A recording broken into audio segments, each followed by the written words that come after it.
패스트 트랙 국면에서 지금 민주당은 둘러리고요.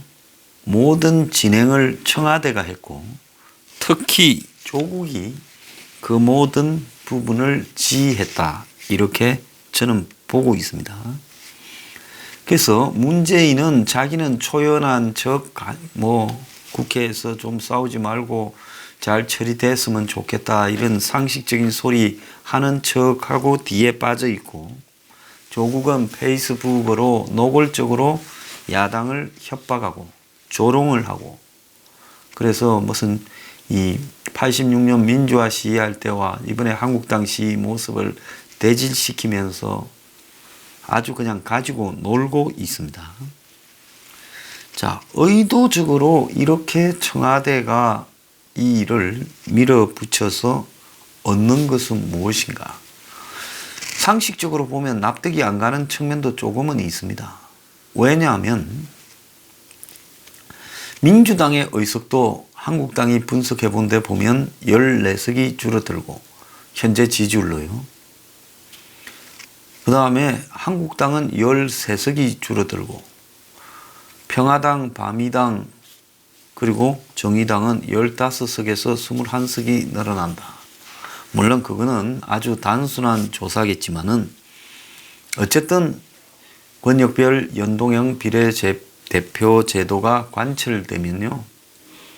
1당, 2당의 의석은 많이 줄어들고 실제적으로 그 득표율에 비해서 의석 숫자가 현저히 작고 전국적으로 일정한 득표율을 가지고 있거나 지역별로 이 호남 같은데 득표율이 높은 그런 평화당이나 정의당 등이 유리한 것은 아주 기정사실입니다.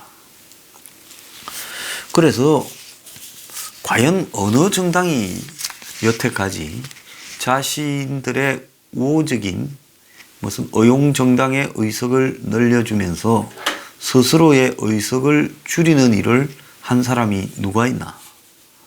아무리 가까워도 내 의석이 늘어나야지 내 말을 가끔 갖다가는 안 듣기도 하고 또 어떻게 보면 정당이 다르기 때문에 통제하는 부분에서 한계가 있는 그런 우호 정당에게 의석을 대거 늘려주는 이 제도를 하려고 왜 청와대가 이토록 총대를 매면서 제1야당을 극단적으로 몰아가는가?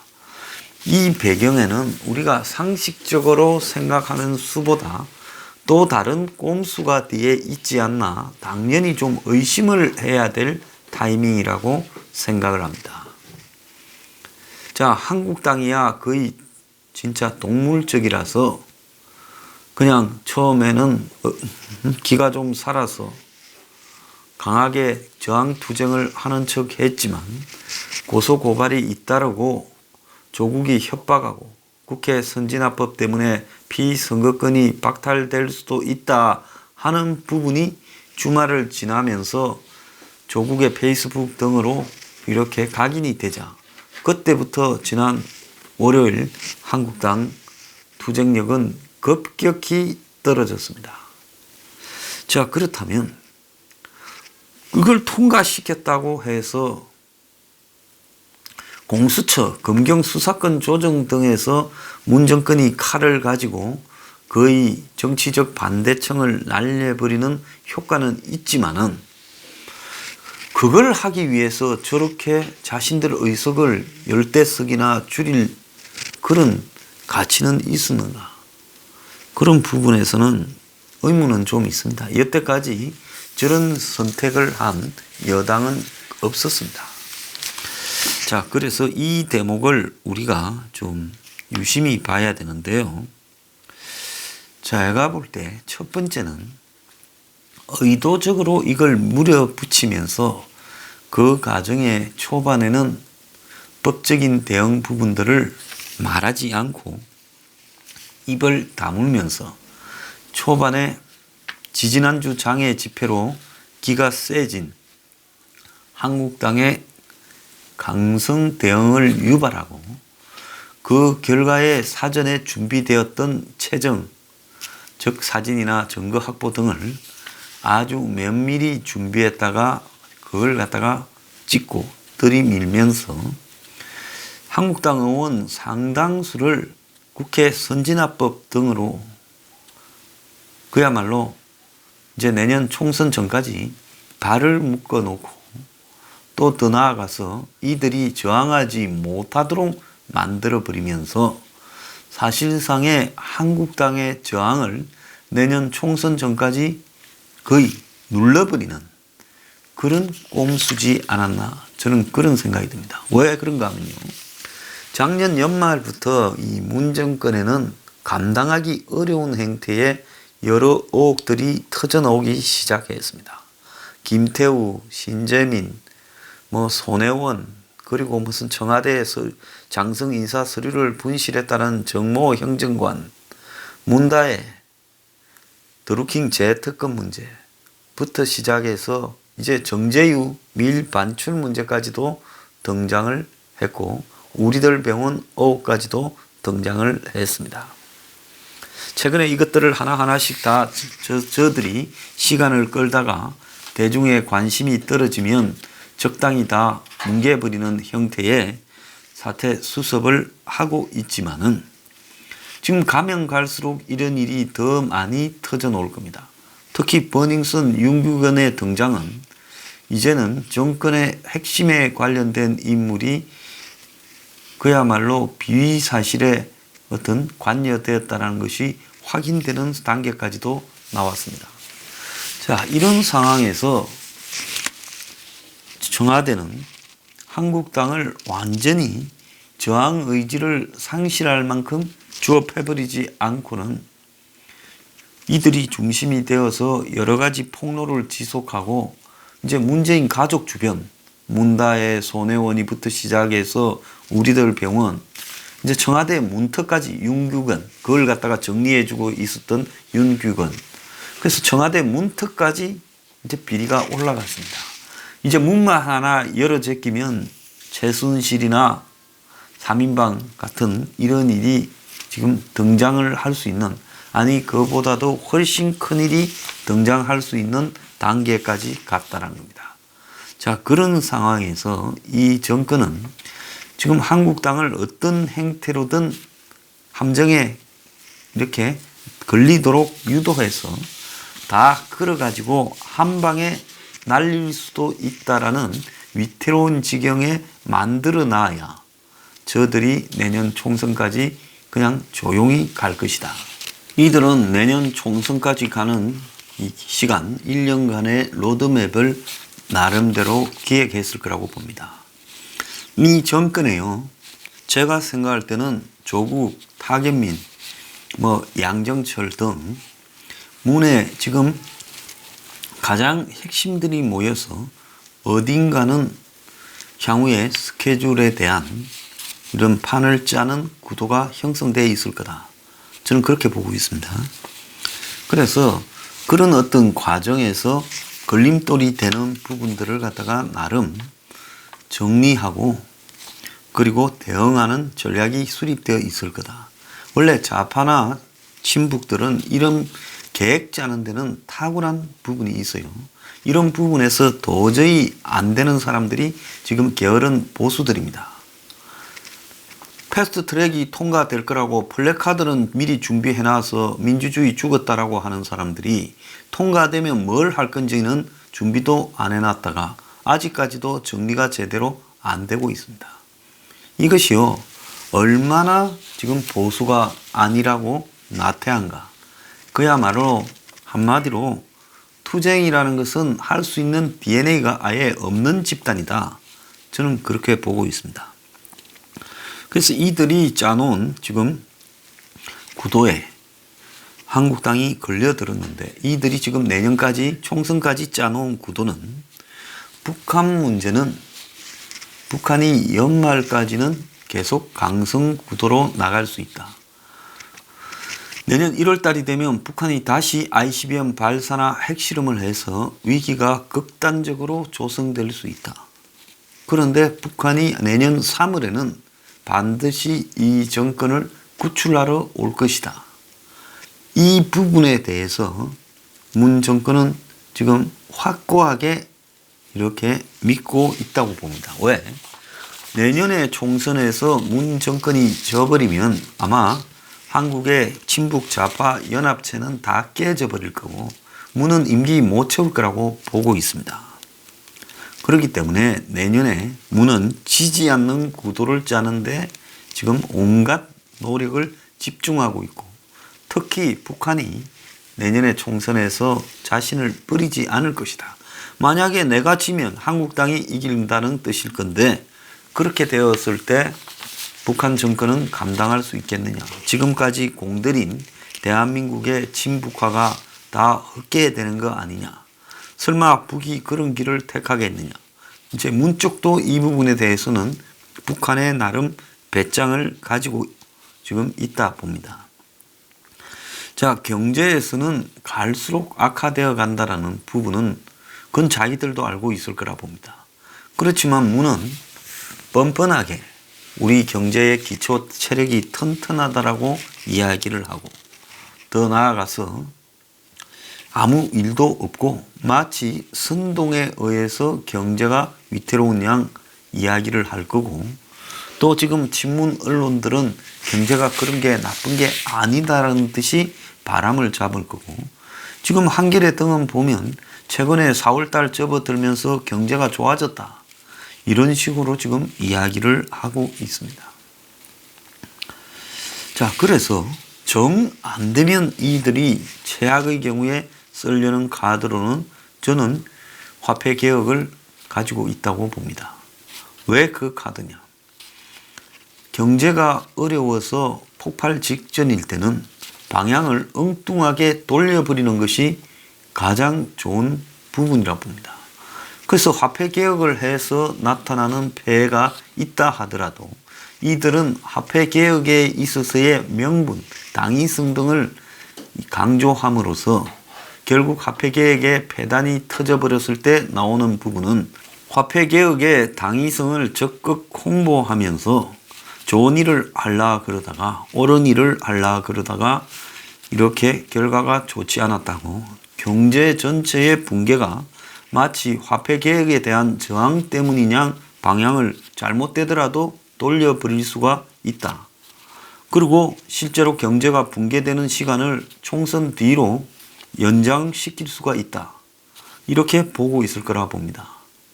그렇다면 이들은 설마 화폐 개혁을 하겠나라고 대중들은 생각하지만 이 사람들은 이것이 자기들이 총선까지 버틸 수 있고 경제 붕괴 한마디로 경제 몰락에 대한 책임을 감추는 부분이 있다고 하면 기꺼이 그 일을 할 사람이라고 저는 생각을 합니다.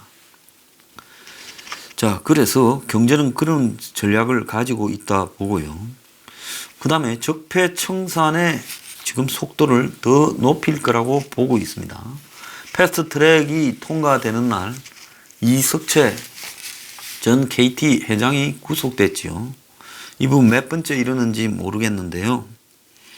자, 결국은 이석채를 통해서 김성태 플러스 알파 한국당 의원 몇 명이 더 걸려들 거라고 봅니다. 이석채가 구속됐다면 지금 김성태도 구속일 것이고 아마 홍문종도 어떻게 될지 모르고 몇 명이 거기서 더 나올 거다 이렇게 보고 있습니다. 최근에 경찰의 정보관들이 2016년 총선 때 박근혜 정권 입장에서 여러 가지 정보를 했다고 경찰 고위급 정보관들을 지금 구속을 시켰습니다.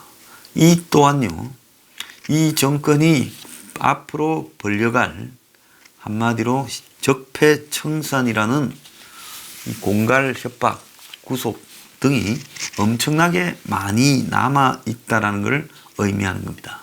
최근에 조용히 어린이집 나누기, 쪼개기 후원금으로 국회의원 5명이 걸려 있다라는 것도 그 문제고요.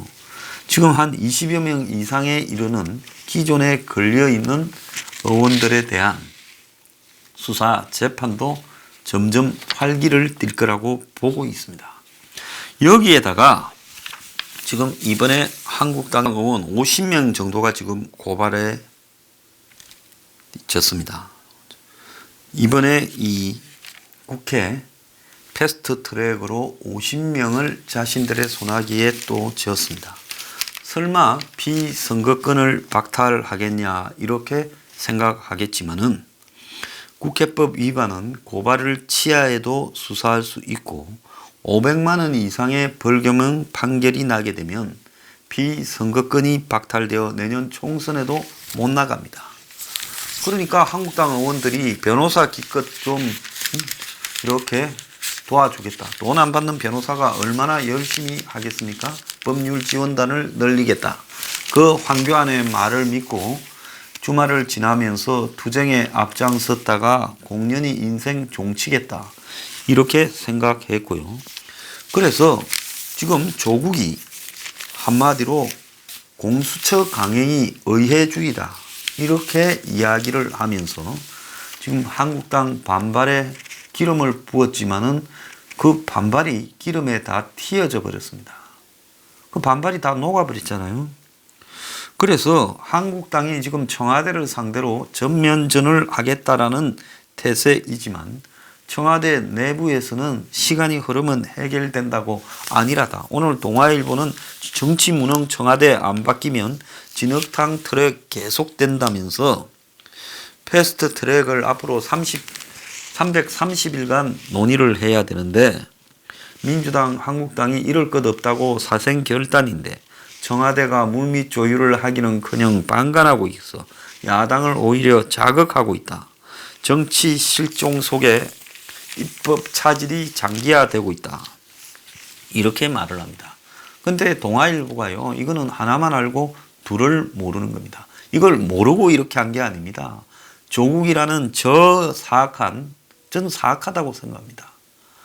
저 온갖 꼼수로 뭉쳐져서 정치 뭐 한 20년, 30년 한 사람보다 더 꼼수에 탁월합니다. 아주 더러운 것만 배웠어요.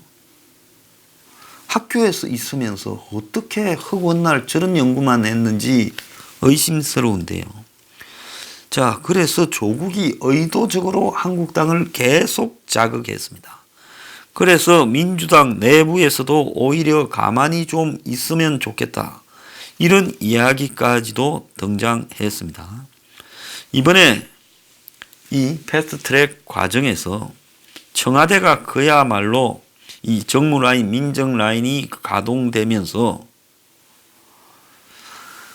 야당을 아주 자극하고 여당을 아주 채찍질을 했습니다. 통과시키라고. 그러니까 이해찬까지도 자기가 한 30명 정도를 사진 찍어놨니 어쩌니 하면서 도둑놈들이라고 이야기하면서 자극에 앞장섰습니다.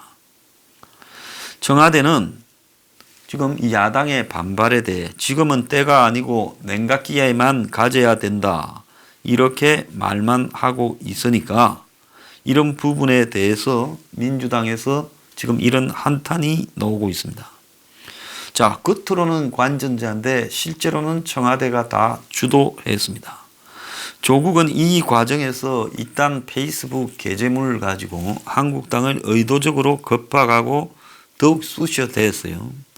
무는 안타깝다라고 하고 자기는 관계없는 일이냐 쇼를 했습니다. 강기정을 비롯한 청와대 정무라인은 이번에는 완전히 숨어 있었습니다. 왜? 청와대가 지휘하고 있다라는 그런 냄새를 풍기지 않아야 된다. 여당의 핵심들만 청와대 모처나 이런 데 불러서 이미 지시 언제까지 처리해라 어떻게 해라고 다 끝이 났고 또 이걸 협조하는 야 3당의 핵심들도 불러서 따로 전달을 했을 거라고 봅니다.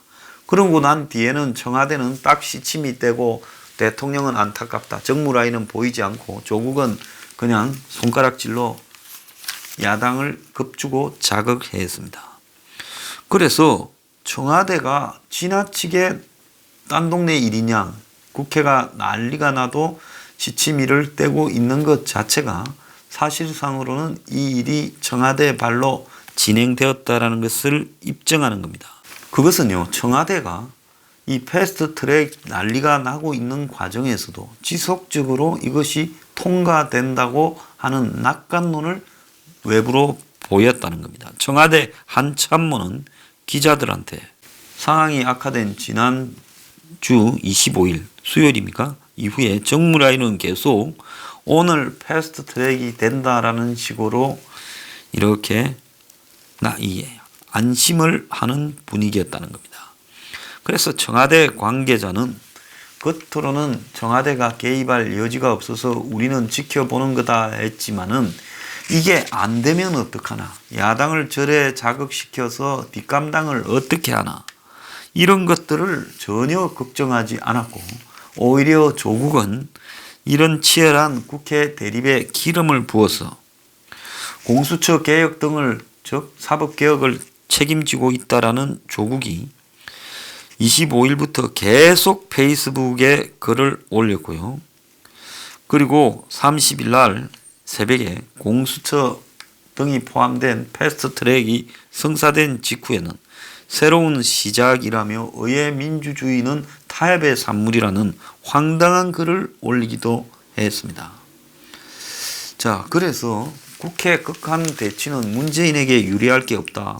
추경도 해야 되고 민생 부담도 이렇게 많이 있다. 그런데 청와대가 계속해서 뒷짐을 지고 있는 것은, 국회가 그리고 계속 공전하는 것은 여러 가지로 청와대도 좋지 않고, 또 기업 투자 혁신을 위해 이를 뒷받침할 입법도 늦어지는 게 좋겠느냐. 기자 수준이 이 모양이니까 안 되는 거예요. 청와대는 전혀 신경을 쓰지 않고 있다. 그 입법 늦어지면 밖에 기어나가 있는 한국당이 욕을 먹도록 또 분위기를 조성하면 된다. 지금 무슨 조작 의혹이 등장하는 140만 명이 넘었다는 한국당 해산의 청원, 거기에 청와대가 무관하다고 보십니까? 각종 여론조사에서 물리력을 행사한 한국당이 잘못했다, 그런 표현이 나오는데 그게 무관하다 보십니까? 국회 사무처가 제1야당 의원들을 고발했는데 거기에 배경이 어디라고 보십니까? 자, 그래서 지금 벌어지고 있는 이 모든 배경은 청와대발 기획이고요. 청와대는 이번에 한국당 의원들을 무더기로 걸어버리서 지금 수사 중이고 조사하고 하는 한 30명에 이번에 걸린 한 50명까지 얹으면 한국당의 한 80명이 청와대 소나기에 들어갑니다. 물론 나경원과 황교안도 이런저런 사유로 청와대 소나기에 들어 있습니다. 그러니까 결국은 이들은 앞으로 야당을 우리가 좌지우지할 수 있는 권한을 가졌다라고 생각하고, 그래서 더 이상 야당이 절대로 청와대를 향해서 의혹을 제기하거나 본질적인 석탄, 무슨 정제유, 밀수, 밀무역, 그리고 더 나아가서 우리들 병원이나 문다의 문제, 손해원 문제 등을 제기하는 일은 없을 거다. 그래서 최근에 보면 신재민이, 김동연이도 다 무죄다, 조용히 입 다물고 떨어지니 반성 받아준다. 자, 손스키는 폭행만 일부고 혐의가 있고 배임 횡령은 없다. 그리고 지금 김웅 기자는 공갈 미수다. 또 이렇게 엮어버립니다. 그리고 그뿐입니까? 김태우 너 불구속인데 많이 봐주는 거니 앞으로 입 다물고 있어라. 이제 이런 건들을 다 정리해 가고 있어요. 이제 손혜원이가 오히려 이제 뭔가 계산이 섰지 않겠습니까? 그냥 그렇겠습니까? 손혜원을 비판한 유튜버나 네티즌을 28명이나 고소하고 나섰습니다. 자, 문다의 문제를 이제 제기하는 사람은 없을 거고요. 우리들 병원도 이야기하는 사람이 없을 거라고 봅니다. 문재인을 보고 드루킹 재특검하자고 하는 사람도 없을 거라고 보고, 감히 북한 석탄이나 정제유에 대해 문제 제기하는 사람도 없을 거라고 봅니다. 이렇게 이제 내년 총선까지 달라드는 놈들을 다 아웃시켜버리고, 자, 이번에 장자연 사건으로 윤지호가 와서 희한하게 대해서 갔지만은 청와대는 그게 결코 손해본 장사가 아니라고 생각할 겁니다. 칼을 살짝 뺐다가 보여줬으니 이제 조선일보나 보수 언론도 알아서 하길 바란다. 그래서 청와대로서는 패스트 트랙 통과가 정말로 노리는 부분은 내년 총선 전까지 폭로나 정권의 비리 의혹 등을 규명하겠다고 나서는 사람이 없어질 것이다. 그리고는 이제 우리가 가지고 있는 패대를 그대로 두어가자. 자, 그게 이제 청와대의 노림수라고 보고 있습니다. 그러면서 지금 청와대의 2중대, 3중대, 4중대들을 군기를 잡고 이제 순순히 안 해주겠죠.